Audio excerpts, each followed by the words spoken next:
God's word for today. आज के लिए परमेश्वर का वचन।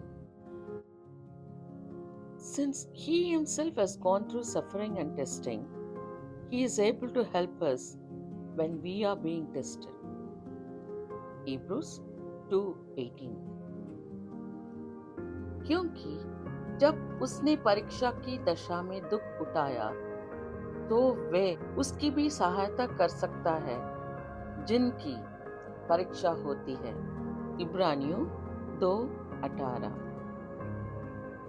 తాను శోధింపబడి శ్రమ పొందెను గనుక శోధింపబడు వారికిని సహాయము చేయుగలవాడై ఉన్నాడు. హెబ్రీలకు రాసిన పత్రిక 2వ అధ్యాయం 17వ వచనం. ஆதலால் அவர் தாமே சோதிக்கப்பட்டு பாடுபட்டதினாலே அவர் சோதிக்கப்படுகிறவர்களுக்கு உதவி செய்ய வல்லவராயிருக்கிறார். எபிரேயர் 2:18. எங்கள் நல்ல ஆண்டவரே, இந்த நல்ல கால வேலைக்காக சோதரப்பா, சோதனைக்குட் பிரவேசிக்க பண்ணாமல் தீமை நின்று எங்களை ரட்சிக்கிறவரை ஸ்தோத்திரிக்கிறோம்.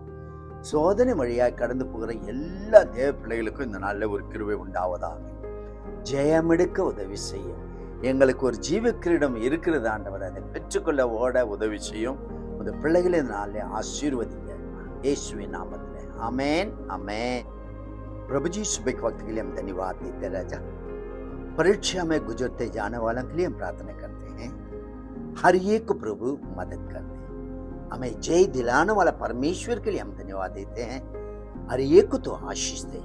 प्रार्थना सुन लिया, धन्यवाद राजा, यीशु का नाम, आमेन आमेन। God bless you all. Have a blessed day. Amen. Amen.